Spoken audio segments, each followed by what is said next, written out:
हाँ जी बेटा, अपना नेक्स्ट टॉपिक है in case of carbohydrates that are polysaccharides. So ਆਪਾਂ ओलिगोसेक्राइड्स की गल कर चुके हैं। Oligosaccharides which basically we have done with the disaccharides as well as the some types of the trisaccharides, tetra as well as the penta। ठीक है। So polysaccharides it is also an important topic. ठीक है। सो इस दे विचों भी कुछ question ਜਿਹੜੇ ਆ डायरैक्टली ਇੱਦਾਂ ਆ ਸਕਦੇ ਆ ਕਿ ਹੋਮੋਪੋਲੀਸੈਕਰਾइड्स ਬਾਰੇ ਸਾਰਾ ਐਕਸਪਲੇਨ ਕਰੋ ਵਿਦ ਦੇ ਐਗਜ਼ਾਮਪल्स। ਠੀਕ ਹੈ। ਜਾਂ ਹੈਟਰੋਪੋਲੀਸੈਕਰਾइड्स ਬਾਰੇ ਪੁੱਛ ਸਕਦੇ ਨੇਗੇ। ਠੀਕ। ਸੋ ਪੋਲੀਸੈਕਰਾइड्स ऑब्वियस है that means having a higher molecular weight of carbohydrates। ठीक है ना। सो ज़्यादा अमाउंट ਦੇ ਵਿੱਚ polymerized form ਦੇ ਵਿੱਚ कह लो कि available नेगे। so we can simply say that it is a polymeric anhydride of the simple sugars। ठीक है।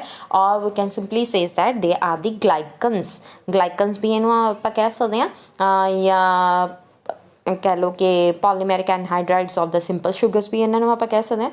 सो इस कह लो कि दो तरीकों के आप इन्हों वंडते हैं on the basis of chemical nature और simply we can say that on the basis of their function के बेसिस के उत्ते भी आप इन्हों डिवाइड कर सकते हैं। बट कैमिकल नेचर के उत्ते या कैमिकल कंपोजिशन के उत्ते बेसिकली इन्हों डिवाइड किया जाता वा ऑन द कैमिकल बिहेवियर और the chemical constant. They are of two type, homopolysaccharides as well as the heteropolysaccharides। Homo means they are having a same unit of the monosaccharide। ठीक है। which are linked by each other by means of glycosidic linkage। ठीक है। so उन्होंने आप homopolysaccharides कहते हैं। so these are basically those polysaccharides which on hydrolysis yield a single monosaccharide means कल्ला एक तरीके दा ही अपने को monosaccharide as an end product जोड़ा वा बचेगा during the time of hydrolysis. ठीक है। So these homopolysaccharides they serve as both storage as well as a structural. Storage का भी काम करता वा तो स्ट्रक्चरल फॉर्म के भी काम करता। And second type is the heteropolysaccharides. Heteropolysaccharides obvious है कि जो आप इन्हों की हाइड्रोलिसिस करते हैं दे विल यील्ड टू और मोर type of monosaccharides monosaccharides again, two or more type of oligosaccharides। ठीक है। we can simply say that that's why heteropolysaccharides they are also known as glycoproteins भी कहा जाता है और plus they are also known as the mucoproteins। ठीक है। सो पहला आप गल करेंगे with that of the homopolysaccharides. So homopolysaccharides obvious है हुणे आप गल की है कि on hydrolysis they will yield a single monosaccharide unit and they will act as a both storage type as well as a structural type, in which storage we are having a different types like starch, glycogen, inulin, like in that way। and structural ਦੇ ਵਿੱਚ ਆ ਗਿਆ ਆਪਣੇ ਕੋਲ cellulose, pectin, chitin, hemicellulose and so on। ठीक है। so these are the basic types of the structural as well as the storage polysaccharides। so ਆਪਾਂ ਪਹਿਲਾਂ ਗੱਲ ਕਰਾਂਗੇ that of the storage polysaccharides ਬਾਰੇ। so storage polysaccharides ਜਿਹੜੇ ਨੇਗੇ ਦੋਨੋਂ ਹੀ plants ਔਰ animals ਦੇ ਵਿੱਚ ਪਾਏ ਜਾਂਦੇ ਆ। आई होप ये तुसी जूनियर क्लासेस ਦੇ ਵਿੱਚ ਵੀ ਕਰਕੇ ਆਏ ਹੋ ਕਿ ਲਾਈਕ ਜਿਹੜੇ ਪਲਾਂਟਸ ਨੇਗੇ ਦੇ store their food in form of starch, whereas in case of animals they will store the food in form of that is glycogen। ठीक है। basically storage of the food or we can simply say is that the carbohydrates। ठीक है।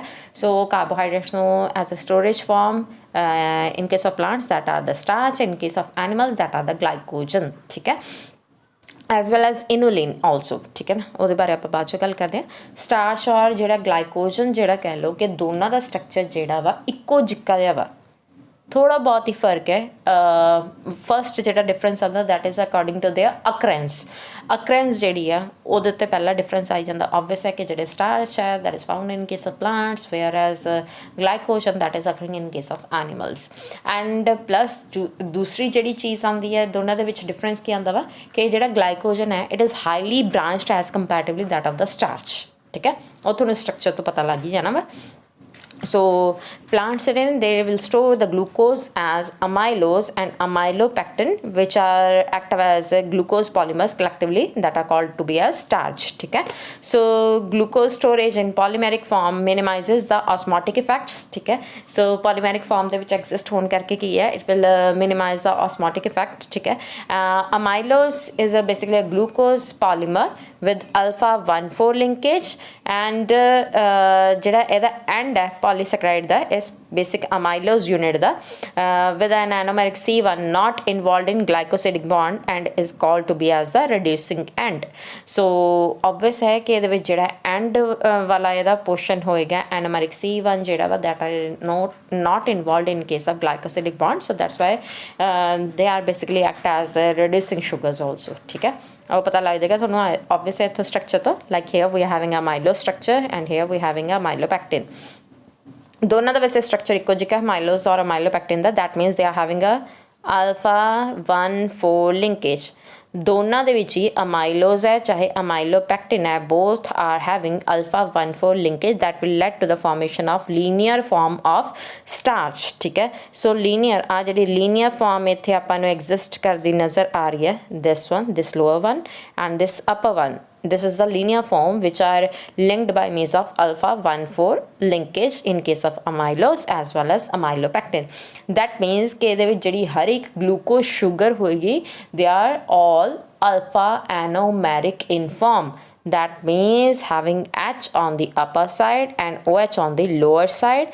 And here so obvious है कि ਇਹ ਦੋ ਜਿਵੇਂ sugar नेगे like this one, H OH आ गया नीचे, ठीक है, and here this is the second sugar.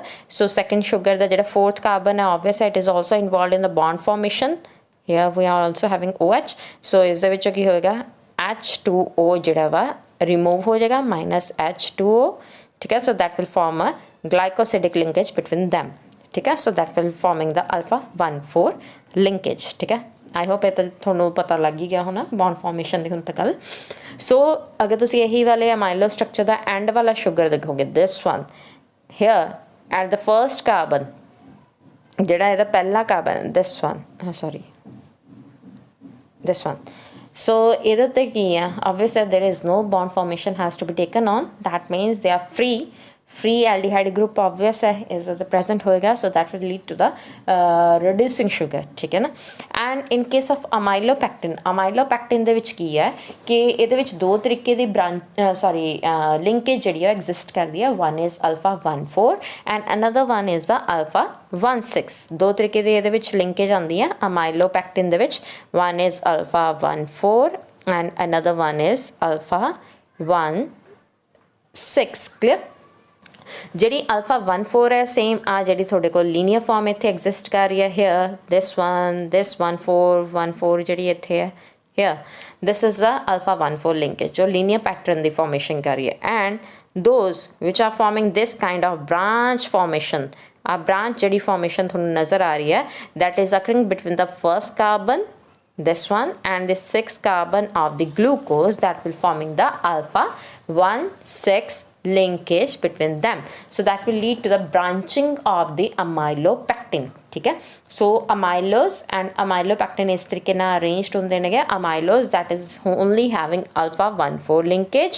ठीक है, और जरा amylopectin है that are having two kind of linkages. one is alpha 1,4 and alpha 1,6 and both amylose and amylopectin both are collaboratory will forming a compact structure of the starch molecule. ठीक है, so clear बेटा ये पूरा structure. so here this is the amylopectin also. so ये आप उत्थे पीछे भी गल कर चुके हैं कि they are having alpha 1,4 as well as the alpha 1,6 linkage, and this and plus amylose both will forming the starch molecule which is the reducing sugar.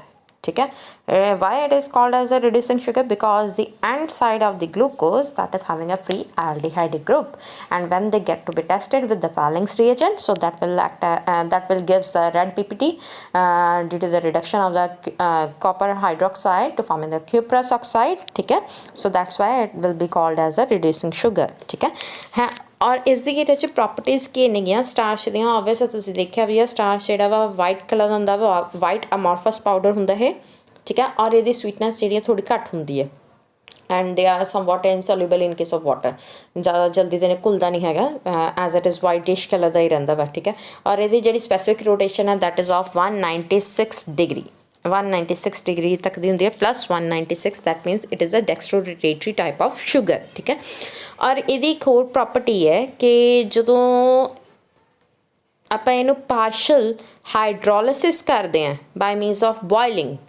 ठीक है ना, कि पार्शियल हाइड्रोलिसिस की at a particular pressure that is of near about 250 degree ਦੇ sorry degree Celsius ਤੱਕ ਕਹਿ ਲਓ ਕਿ ਆਪਾਂ ਜਦੋਂ ਇਹਦੇ ਉੱਤੇ ਪ੍ਰੈਸ਼ਰ ਅਪਲਾਈ ਕਰਦੇ ਹਾਂ ਸਟਾਰਚ ਦੇ ਉੱਤੇ, that starch will break down into a large fragments ਦੇ ਵਿੱਚ ਇਹਦੀ ਬ੍ਰੇਕੇਜ ਹੋ ਜਾਂਦੀ ਹੈ, ਜਿਹਦੇ ਕਰਕੇ ਕੀ ਬਣਦੇ ਨੇ ਆਪਣੇ ਕੋਲ ਡੈਕਸਟ੍ਰੀਨਸ ਦੀ ਫਾਰਮੇਸ਼ਨ ਹੁੰਦੀ ਹੈ। ਡੈਕਸਟ੍ਰੀਨਸ ਐਂਡ ਇਹ ਜਿਹੜੇ ਡੈਕਸਟ੍ਰੀਨਸ ਨੇਗੇ ਇਹ ਕਿਹਦੇ ਵਿੱਚ ਕੰਮ ਆਉਂਦੇ ਆ, to provide the stiffness to the clothes, like ਜਿਵੇਂ ਮਾਵਾ ਨਹੀਂ ਚੜਿਆ ਹੁੰਦਾ ਹੈਗਾ ਕੱਪੜਿਆਂ ਨੂੰ, ਸੋ ਉਸ ਦੇ ਲਈ ਆਪਾਂ ਬੇਸਿਕਲੀ ਯੂਜ਼ ਕਰਦੇ ਹਾਂ ਸਟਾਰਚ ਨੂੰ, ਤਾਂ ਕਿ ਪਰਟੀਕੂਲਰ ਸਟਿਫਨੈਸ ਜਿਹੜੀ ਹੈ ਕਾਟਨ ਦੇ ਕੱਪੜਿਆਂ ਨੂੰ ਪ੍ਰੋਵਾਈਡ ਕੀਤੀ ਜਾ ਸਕੇ। ਠੀਕ ਹੈ, ਕਾਟਨ ਦੇ ਕਿ ਦੂਸਰੇ ਵਾਲੇ ਕੱਪੜਿਆਂ ਦੇ ਲਈ ਵੀ ਕਿ ਥੋੜ੍ਹੀ ਬਹੁਤ ਸਟਿਫਨੈਸ ਜਿਹੜੀ ਹੈ ਪ੍ਰੋਵਾਈਡ ਕੀਤੀ ਜਾ ਸਕੇ by means of the dextrins which are released from the कह लो कि during the time of partial hydrolysis of the starch. And second thing एक होर आती है कि जो अमाइलोस और अमाइलोपैक्टिन बेसिकली जो स्टार्च है तुसीं पढ़िया भी होना वा, starch gives a blue colour to that of the iodine solution, कि जो आप आयोडीन सोल्यूशन तो ना इनू आप ट्रीट करते हैं, ट्रीट इन द सेंस कि टेस्ट करते हैं, थोड़ी बहुत ड्रॉप्स डालते हैं है ना, जिमें लाइक पोटैटो है। ठीक है, पोटैटो ਦੇ ਵਿੱਚ ऑबवियस है पोटैटो पूरा पूरा ਕਿਹਦਾ ਬਣਿਆ ਹੋਇਆ ਵਾ, ਸਟਾਰਚ ਦਾ ਬਣਿਆ ਹੋਇਆ ਵਾ। ਠੀਕ ਹੈ, ਸਟੋਰੇਜ ਫੂਡ ਦਾ ਕਿਉਂਕਿ ਉਹਦੇ ਵਿੱਚ ਰਿਜ਼ਰਵ ਫੂਡ ਸਟਾਰਚ ਫਾਰਮ ਦੇ ਵਿੱਚ ਐਗਜ਼ਿਸਟ ਕਰਦਾ ਵਾ। ਠੀਕ ਹੈ, ਸੋ ਜਦੋਂ ਆਪਾਂ ਉਹਦਾ ਥੋੜ੍ਹਾ ਬਹੁਤ ਕੰਟੈਂਟ ਲੈਂਦੇ ਹਾਂ ਅਤੇ ਆਇਓਡੀਨ ਦੇ ਨਾਲ ਟੈਸਟ ਕਰਵਾਉਂਦੇ ਹਾਂ, ਆਈ ਹੋਪ ਤੁਸੀਂ BSc ਦੇ ਵਿੱਚ ਵੀ ਇਹ ਕਰਕੇ ਆਏ ਹੋਗੇ ਪ੍ਰੈਕਟੀਕਲ। ਸੋ ਉਸ ਦੇ ਨਾਲ ਕੀ ਆ, ਉਹ ਪੂਰੇ ਦੇ ਜਿਹੜਾ ਪੋਟੈਟੋ ਦਾ ਪੋਰਸ਼ਨ ਹੁੰਦਾ ਵਾ that turns into the bluish colour. That bluish color is due to the presence of the amylose as well as the amylopectin. But majorly ਜਿਹੜਾ amylose unit ਹੈ, this amylose unit that will provide the bluish color with that of the iodine, whereas amylopectin ਜਿਹੜਾ ਵਾ, amylopectin this branch 1 type that will provide the purplish color ਦਿੰਦਾ ਵਾ। ठीक है, ये just थोड़ा ध्यान रखना, वैसे तो डार्किश ब्लू कलर नज़र आता मेजरली जोड़ा वा ऑबवियस है नेक्ड आइज के नाल, बट जो तुसीं इहदे डिटेल स्ट्रक्चर नूं पढ़दे हो अमाइलोज और अमाइलोपैक्टिन नूं, तां उहदे विच तुहानूं क्लीयरली पता लग जांदा वा कि अमाइलोज दे थ्रू ब्लूइश कलर आंदा वा और जिहड़ा अमाइलोपैक्टिन है that will provides a purplish colour. ठीक है, और जो आपां कह लईए कि sorry when we has to hydrolyse complete hydrolysis अगर आपां करदे हां स्टार्च दी during the time of complete hydrolysis of starch, that will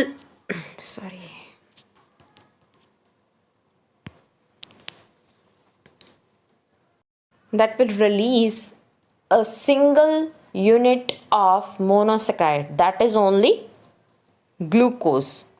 glucose ही अपने को एंड प्रोडक्ट बचेगा जो आप यदि हाइड्रोलिसिस करांगे कंप्लीट स्टार्च मॉलिक्यूल दी। सो जिदे करके स्टार्च नूं आप एक होर नाम दिन्ने आ due to the end product during the time of hydrolysis, that is glucose, and it is termed to be as glucosan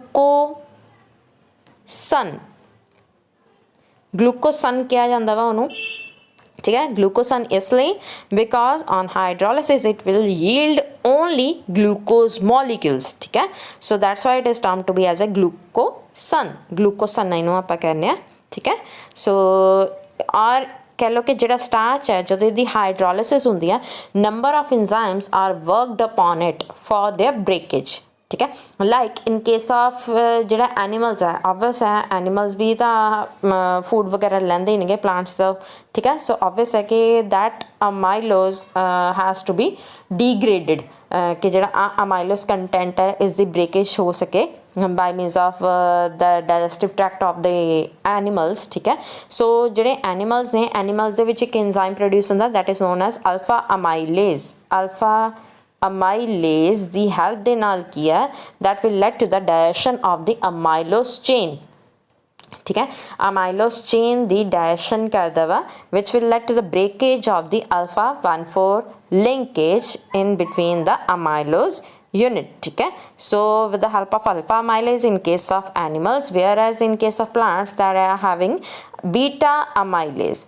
so plants ਦੇ ਵਿੱਚ ਕੀ ਹੈ ਵੀ ਆਰ ਹੈਵਿੰਗ ਅ ਬੀਟਾ ਅਮਾਈਲੇਜ਼ ਜਿਸ ਦੇ ਨਾਲ ਕਹਿ ਲਓ ਕਿ ਇਹਦੀ ਜਿਹੜੀ ਹੈ ਬ੍ਰੇਕੇਜ ਟੇਕ ਪਲੇਸ ਹੋਏਗੀ। ਸੇਮ ਜਿਹੜੀ ਆ ਲੀਨੀਅਰ ਚੇਨ ਹੈ ਉਸ ਦੀ ਵੀ ਬ੍ਰੇਕੇਜ ਜਿਹੜੀ ਹੈ in case of amylopectin that also be taken on. But ਇਸ ਦੇ ਵਿੱਚ ਪਹਿਲਾਂ ਕੀ ਹੈ ਅਮਾਈਲੋਪੈਕਟਿਨ ਦੇ ਵਿੱਚ क्योंकि हुण इहदे विच की है ब्रांचिंग भी एग्जिस्ट करती है। पहला की है इहदी ब्रांच ब्रेकडाउन होएगी by means of a debranching enzyme and that debranching enzyme is known as alpha 1,6 glucosidase. So alpha 1,6 glucosidase enzyme दे नाल की है अल्फा 1,6 ग्लूकोसाइडेज।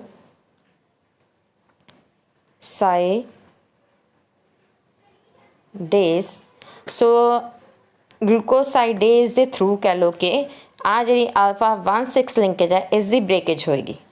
ठीक है, आ ब्रेकेज होगी ऑब्वियस है, ब्रांचिंग टुट गई है। सो आ जी लीनियर फॉर्म है हुण इनू तोड़ना वा। सो इनू तोड़न लई ऑब्वियस है that will require the alpha and beta अमाइलेजेस। ठीक है, और ਇਹਦੇ ਨਾਲ ਕੀ ਕਹਿ ਲਈਏ ਕਿ ਜਦੋਂ ਹੁਣ ਡੀ ਬ੍ਰਾਂਚਿੰਗ ਐਂਜ਼ਾਈਮਸ ਇਹਦੇ 'ਤੇ ਵਰਕ ਕਰਦੇ ਨੇਗੇ they are also another enzymes which are also working upon these kind of linear chain type of structures of the starch. So here also another enzyme which is led to the breakage of the starch, that is maltase enzyme. ਆਪਾਂ ਕੀਤਾ ਸੀ ਨਾ maltose। सो इत्थे भी maltase enzyme के through कह लो कि इन्हों की ब्रेकेज जी है टेक प्लेस होंगी है that also lead to the yielding because हुण जिवें आ डी ब्रांचिंग हुई, डी ब्रांचिंग तो अपने कोल की बच गए आ दो जड़ियाँ उपर वालियाँ ग्लूकोज यूनिट बनिया जिहदे कोल की है अल्फा 1,4 लिंकेज है। सो इसनों ब्रेक डाउन करें because it is having a similar structure to that of the maltose ना, सेम स्ट्रक्चर हो गया। माल्टोज दे विच भी ऑब्वियस अपने कोल की सी अल्फा 1,4 लिंकेज सीगी in between the two glucose units. So where the maltase enzyme has to be acted upon it. So maltase दे थ्रू भी कह लो कि इन्हों दे विच ब्रेकेज टेक प्लेस होगी that will also lead to the formation of the glucose unit. ठीक है, सो एंड दे विच अपने कोल ग्लूकोज की फॉर्मेशन टेक प्लेस होगी which is only and only end product of it, and that's why it is termed to be as a glucosan। ठीक है, next अंदर है जी अपने को glycogen। glycogen which is also having a similar structure to that of the starch। ठीक है, जो हुनी आप गल की है। so obviously it is basically a storage polymer in case of animals। so is the which किया they are having a more branches ने which are having alpha 1,6 linkage। ठीक है, so सेम है जिवें आपां गल कीती है कि लाइक पिछे स्टार्च दी कि they are also having a linear chain type of structure which are having alpha 1,4 linkage and they having a branching that are also having alpha 1,6 linkage. So I think ये structure बारे मैंने ज़्यादा explain करने की लोड़ नहीं है क्योंकि आप स्टार्च दे विच भी गल करके चुके हैं।